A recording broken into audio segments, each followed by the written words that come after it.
Giants fans, thanks so much for joining me for another episode of Only a Giant. We're here to talk about the game on Sunday, I guess. We have kind of a lot to go over. A lot of bad, not a lot of good, and that's really kind of where we're at here. Obviously, as always, if you could please like and subscribe. If you're a new listener, thanks so much for checking me out. If you're an existing listener, thanks so much for sticking with me. Been an up and down year, I would say, more down than up, but we're here to talk about the game. Tampa Bay Bucks win 30-7, and was really just as lopsided as the score indicates. Quite honestly, uh, if you're looking at the overall stats from this game, I mean, really the biggest thing I think that jumps out to me is probably the time of possession, which, at the end of the day, doesn't look as bad as it was in the first half. I think the first half the Giants had the ball for like 10 minutes as opposed to the Bucks having the ball for 20 minutes. It ends up being 33 minutes in favor, actually 34 minutes in favor of the Bucks as opposed to 26 for the Giants. Yards per play was pretty different as well, 7.3 for the Bucks as opposed to 4.4 for the Giants. When you're looking at individual stats, and I think that's kind of what we'll get into next here, the Bucks just did whatever they wanted, really, to be completely honest with you. Uh, Baker Mayfield was 24 of 30 for 294 yards, no touchdowns, but I believe he ran one in as well. As far as the rushing is, and this is really kind of where they tore us up as a team that ran for 156 yards with 4 rushing touchdowns. Bucky Irvin 12 for 87, Rashad White 12 for 37. What a difference in yards per carry there. 7.3 for Bucky as opposed to 3.1 for Rashad. 4 for 29 for Baker Mayfield with a touchdown. And then obviously last, Sean Tucker, 4 carries, 3 yards with 1 touchdown. Reception wise, still, once again, kind of got anything they wanted at this point. Mike Evans, 5 for 68. Bucky Irving, 6 for 64. Sterling Shepard, 5 for 16. And then just a bunch of ones kind of mixed in. Sean Tucker had a catch. Rashad White had a catch. Ryan Miller had a catch. Trey Palmer had a catch. Raheem Jarrett got a catch. And Kate Otten had 1 for 30.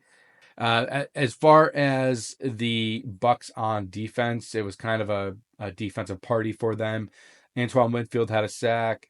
Anthony Nelson had a sack. Vita Vea had a sack. Elijah Cansey had a sack, and I felt like they could have had a lot more, but I could be wrong on that. Who knows? For the Giants side of it, Tommy DeVito finished 21 of 31 for 189 yards, no touchdowns, no sacks, or sorry, no interceptions. Uh, Really could have been a much worse game for him, I feel like. He started the first half 3 for 5 for I think like 10 yards. So second half really kind of picked it up a little bit with that. And honestly, probably one of my favorite throws was one of the first throws of the first half where Neighbors kind of did a little stutter and then kept going. And it looked like it maybe like a cover two type of defense, Tampa 2 defense with the corner staying down and the safeties kind of splitting in that cover two, and he just kind of hit the whole shot. Really good play there. Tyrone Tracy 9 for 42, who had a big fumble, unfortunately. Something he's got to work on. That's something I praised him about a lot to start the year, not having fumbles, and he's had two in his last game, two in his last 2 games. Malik Neighbors 6 for 64, Wandell 5 for 47, Theo 3 for 39, and Tyrone Tracy 4 for 28. Giants side of the ball, really, man, no sacks, not a lot to celebrate. So I guess let's start with the offense, then we'll hit the defense, then we'll hit some overall parting shots, I guess, if you will, with the game itself, and then the grand scheme of things, and then we'll kind of go from there. Uh, Offensively, I don't know what we are doing. The first half, sure, you could say Tommy DeVito's holding on to the ball a little bit too long, and there just was no cohesion in this offense. There was no game plan in this offense. It seemed like one of my points in this game is what do you do when you have a new quarterback coming in? And this is probably something I've said from the freaking beginning of the season. You have a quarterback that you need to get confident. What do you do to make that quarterback confident? You get him some easy throws, some quick little outs, some stuff that you did in the second half. But you do that in the first half. Why are we not doing that? We had one good run with Tyrone Tracy right on the very first play, And then everything else just fell apart. Like I don't know what we were trying to do. Maybe that's Tommy DeVito not wanting to throw the ball. I think there's part of that mixed in with there. But you need to create some easy plays to get the quarterback comfortable. Are we just that inept on offense that we can't do that? It's just so confusing to me as to what the actual game plan in this offense was. It really didn't seem like there was a game plan. It seemed like we tried to run the ball a little bit. That didn't work. So we tried to have some deep shots. That didn't work. And then the second half, they're like, oh, maybe we try to get some plays. Just get Tommy DeVito comfortable. What a thought. Running game, like I mentioned, there really just wasn't a lot of running game in this game. Oh, actually, you look at the stats, and Tyron Tracy actually had an okay game other than the fumble, but so much of that came in the second half. The first half, we had the ball for 10 minutes. We had like 8, 10 play. I don't some ridiculous number of plays. I don't think we even had a first down in the first half. So. Uh, Malik Neighbors talked about it in his post-game presser. No targets in the first half. It was 30-0 before he got his first target. How is that allowed? How does Joe Shane look at Brian Dable and say, "Dude, you took over this offense from Mike Kafka because you think you can do a better job calling the plays and scripting an offense and controlling the flow of the game?" And that was utterly pathetic. And yeah, you have Malik Neighbors speaking out, and you don't love the comments, but I also agree with the comments. I just wish it didn't come from him. There just seems to be no accountability on the offensive side of the ball. Andrew Thomas, a captain, gone, injured, obviously. Daniel Jones, who was a captain as well, gone. So who's the captain on the offense? There isn't one. Jermaine Luminor, I think, tries to speak up a little bit, but he went down kind of early in this game and never came back. Uh, who else is your vet? Darius Slayton, didn't hear a peep from him. I mean, he also didn't get any targets until second half. Just kind of a really, really anemic offense, and I don't blame Malik Neighbors for speaking up. I'm actually it's so tough. Like I'm kind of happy he did, honestly, because somebody needed to say it. But that shouldn't have to come from a rookie. That shouldn't have to come from Malik Neighbors being the number 6 overall pick in this draft and clearly frustrated, but the reasons he's frustrated is because they're losing. He doesn't like to lose, but he's also not in the game plan until the second half. Like it's just absurd. Really, really, really kind of horrible game planning, horrible game management. Something that clearly is an issue with this offense, and no cohesion with the running game and the passing game. Just overall pathetic, really, to be completely honest with you. Um, what else? I mean, I don't want to beat a dead horse here. I think we all kind of know where we're at with the offense. It was putrid. It was horrible. No spark. You kind of hope that you would have gotten that out of Tommy DeVito, but at the same time, I don't completely blame Tommy DeVito for this game because the second half came around and they actually got him a couple easy throws, and he made them. He actually looked decent in the second half.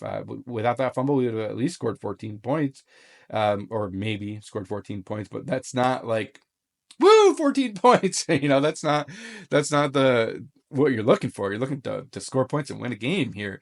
But really just bad offensively. Let's jump over to the defense. And is it any different? Is it any better? No, it's honestly, this game may have been worse than the offense, and the offense only scored 7 points, so that's saying something. You have no accountability defensively, and nowhere. And you have people pissed off.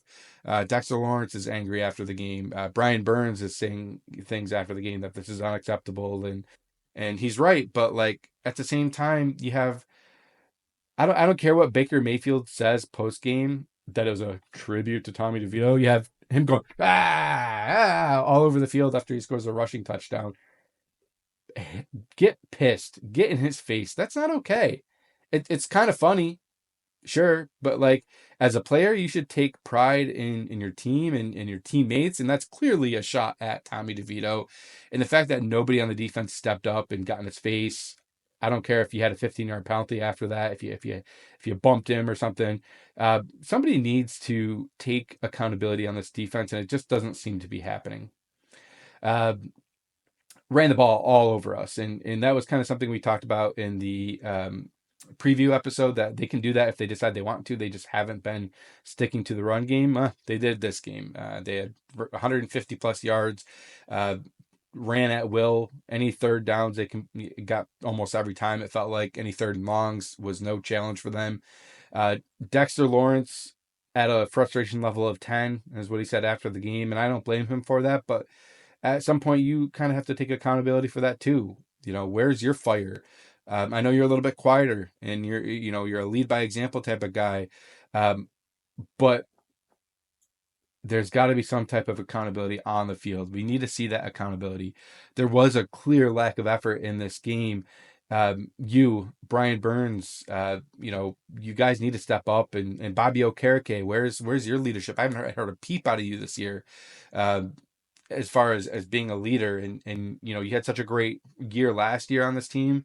You're kind of a shell of yourself this year. It's not a horrible year for you. I'm not saying that it is, but you need to be a leader on this team too. Maybe McKinney could have been a leader on this team had we kept him. Uh, I'm still not unhappy about the decision of letting him go. I understand why we did it, but you see that guy making play after play after play after play, and it's kind of frustrating, to be honest with you. And I'm sure you guys as Giants fans and everyone else that's listening to this, you're probably frustrated too, and I understand it. It's tough to see talent walk, and yeah, you don't want to pay a safety, you don't want to pay a running back, but at the same time, talent is talent, and clearly Xavier McKinney has it. He's playing great in Green Bay. He's probably playing at an all-pro level right now. And Saquon Barkley, probably one of the leaders in the MVP voting. Once that starts, he's been phenomenal. He just rushed for over 227 yards or whatever it was last night for the Philadelphia Eagles. Literally, I went to bed at halftime and literally laid my head on the pillow. Saquon Barkley 70-yard touchdown run. Ooh, okay, let's go check that out. Wow, what a run that was. That was a pretty run. Fall asleep, it happens again. Still haven't seen that second one, but we're getting a little off topic. We're still supposed to be talking about the defense, and we're talking about something I want to kind of get into after. So defensively, just where is the accountability? Lack of effort is clear. Um, I don't know. Kayvon, you kind of give him a little bit of a pass, I think, just because it's first game back. He probably had to play a little bit more than he anticipated playing because of the Azeez Ojulari injury. I saw 57 in there a lot as well. Was that Patrick Johnson? But like,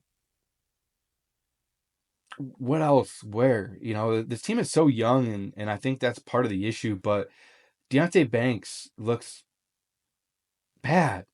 I don't even know if he can be a cornerback too at this point. Tyler Newbin showing some flashes, got his hand on a ball, got beat a few times. Uh, Pinnock, honestly, he has 3 sacks, and were those all in the first or second game? Where has he been? He's kind of been low-key horrible this year, and I almost at this point wouldn't be shocked if he doesn't come back. Uh, Shane Bowen, make some adjustments, man. This run game's defense, this pass defense is horrible. Like, what are we doing? How is this acceptable in today's NFL that we look this bad? And you want to know what's worse? We have to play on Thanksgiving at 4:25 against a Dallas team that, if you ask a lot of Dallas fans, and I have a lot of friends that are Dallas fans, don't want them to win. They just beat a Commanders team that kind of looked not great either, to be completely honest with you. But they're still playing. They're still playing with some heart, and I just don't see it on this team, and it's a little concerning. So, uh, I don't know. Probably not a lot else to get up to go over with this game. It was just honestly pathetic, really, really pathetic, and hard to watch, hard to talk about. I'm sure you guys probably don't really want to listen to this. Harping off a bad loss and playing again on Thursday. Um, but it is what it is. We're here. We're fans. We struggle together, and just try to get through it if we can. So what does this leave us? 2-9, the number 2 overall pick in the draft right now at this point, and um, it's kind of getting to the point where I don't know if Dable, if Joe Shane can hang on to this, and really even if they should. I'm I'm fine with Joe Shane, and maybe I shouldn't be, but I like a lot of the moves that he has made. Yeah, some of the draft picks haven't panned out completely, but you look back at like Evan Neal, and at the time that was a slam dunk pick. At the time, Kayvon Thibodeau, slam dunk picks. Everyone was all in on those picks, and I don't. I'm not unhappy with the job that Joe Shane has done. You're gonna have misses as a GM. Every GM has misses. I don't know how Brian Dable survives this though. The team really looked pathetic yesterday. They're not bought in. You have Jermaine Luminor calling out effort. You have Brian Burns calling out effort. You have Malik Neighbors saying this team is soft as fuck. And I don't blame any of those guys. You have Dex being at a frustration level of 10. And we have 6 games left to try to like right the ship. Is that even possible? Is this just going to be worse and worse and worse and worse? But Brian Dable, you're supposed to be an offensive mind, and yeah, I know you don't have the quarterback that you want, but you need to make this respectable, and you're not doing that. This team is quitting on you in live action. Um, Maybe there's some changes that need to be made. Maybe if this Thanksgiving game goes horribly, then maybe he needs to be on the chopping block. Maybe Kafka needs to take over. And to be completely honest with you, I think at this point, Brian Dable, you need to look yourself in the eye and say, I am not doing a good job calling plays and letting this offense be cohesive. Mike Kafka, I'm sorry, dude. Take over as a play caller. My bad. It's probably too late at this point to save the season, but maybe you can show something as an offensive coordinator here that I didn't let you do last year. Um, show something with this offense, and it's handcuffed. You have Tommy DeVito, you have Drew Lock if it comes down to it, but show us something, man, because Brian Dable cannot do that at this point. I think he needs to take a strong look in the mirror and step back as play caller of this team to have any chance of staying on this team as of being the coach of this team. And I at this point I think that you probably need to make that move because there's some talent coming out as as the coaches for the next season for 2025. Um, and if Brian Dable goes, maybe Joe Shane needs to go with him, and you start over with a new GM, a new head coach. I know John Mara does not want to do that, and I don't blame him for not wanting to do that. But you really need to take a good hard look in the mirror here and say if this is salvageable, because I don't think it is. I really don't think it is. You give yourself a new GM, you give yourself a new head coach with a possibility of getting a quarterback at 1 or 2 or 3 wherever we end up. And at the same time, if they don't like one of these quarterbacks, you go try to get a vet and then look at Archie Manning in 2025 or 2026, whatever. I think that's where we're at this point. It's sad. It's frustrating as a Giants fan. It's ugly as all ugly could be, but I think that's probably where we are at. So, what does that mean moving forward here, guys? Obviously, we have the Dallas Cowboys on Thanksgiving. And then what's our schedule look like after that? And to be completely honest with you, I haven't even looked that far ahead. So let's do that real time. We have the Dallas Cowboys on Thursday night. We already talked about that. Thursday at 4:30 in Dallas. Then we have the Saints at home. Then we have the Ravens at home. A lot of home games here. Then we go to the Atlanta Falcons on the December 22nd, and then we play the Colts at home. We get a lot of home games here.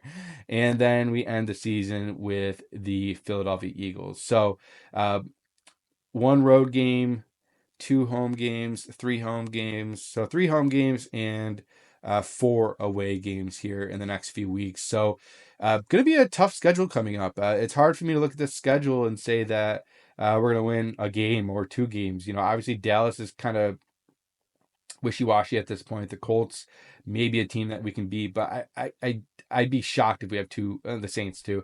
I'd be shocked though if we get 2 wins out of the stretch here, especially if Brian Dable continues to call plays and doesn't get fired. But I think that if the Dallas game goes horribly wrong, and that might very well happen, you got to make a change. It's a Thursday night game. You can fire him on Friday, Brian Dable, that is, and have a new coach in a kind of a long week there to take over. Whether Joe Shane gets fired as well, maybe you make Brown, the interim GM, and then Mike Kafka, your interim head coach, and see what happens. So that's all I got, guys. It's not a pretty look. It's not a pretty outcome right now at this point.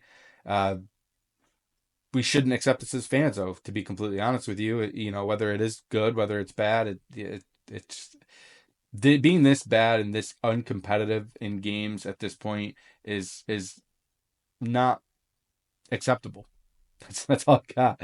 Just not acceptable. Let's go Big Blue. At the end of the day, we do still root for this team. Let's try to do something on Thursday. Let's at least not embarrass ourselves. I'll probably try to get a preview pod up here. God, man, maybe tomorrow, maybe Wednesday. It's gonna have to probably be a quick turnaround, and then we'll see what the rest of the year looks like. Maybe we'll talk about the game really quick, and then we'll start looking at positions of need. I think we need to kind of pivot here at some point and stop talking about the inevitable, and we'll play it by ear, I guess. So let's go Big Blue. Let's have a great Thanksgiving week, I should say. Black Friday. Maybe it'll be a Black Friday for Brian Dable and Joe Shane. We'll probably talk once more before Thanksgiving, but hope you guys have a great week, and let's go Big Blue.